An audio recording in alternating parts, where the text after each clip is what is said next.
যারা আমাকে সবসময় বলেন যে আমি কেন স্বামীর পক্ষে এত কথা বলি, আসলে এই দুনিয়ার সবচাইতে কঠিন রহস্য এবং সবচাইতে কঠিন সত্য বাস্তব জিনিসটা আমি জানি। সেটা হচ্ছে স্বামী ছাড়া এই দুনিয়াতে কেউ আপন না, কেউ হতেও পারবে না। আপনি যতই যাই কিছু বলেন না কেন, অনেক দেখছি, অনেক দেখা শেষ। বিশ্বাস হচ্ছে না? আপনার স্বামীর সাথে হাত ধরে যে আত্মীয়র বাসায় একদিন বেড়াতে গিয়েছিলেন, আপনার স্বামীর সাথে রাগ করে সে আত্মীয়র বাসায় একবার গিয়ে দেখেন, আপনাকে 2 পয়সার দাম দিবে না। ওই সময় যে সম্মানটুকু দিয়েছিল তার 1%ও সম্মান আপনাকে দিবে না। বড় জোর একবেলা আপনাকে খেতে দিবে, এরপর মনে মনে বলতে থাকবে যে আপনি কখন বাসা থেকে চলে যাবেন। স্বামীর সাথে রাগ করে বাপের বাড়ি যাবেন? যান না। যতদিন বাবা মা বেঁচে আসছে ততদিন একটু ভালোবাসা, একটু ভালো ব্যবহার পাবেন। বাবা মা যখন থাকবে না তখন একদিনের বেশিও টিকতে পারবেন না।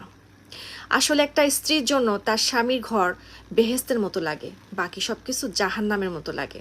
যারা আজকে তার স্বামীর ঘরকে জাহান্নামের মতন ভাবছেন,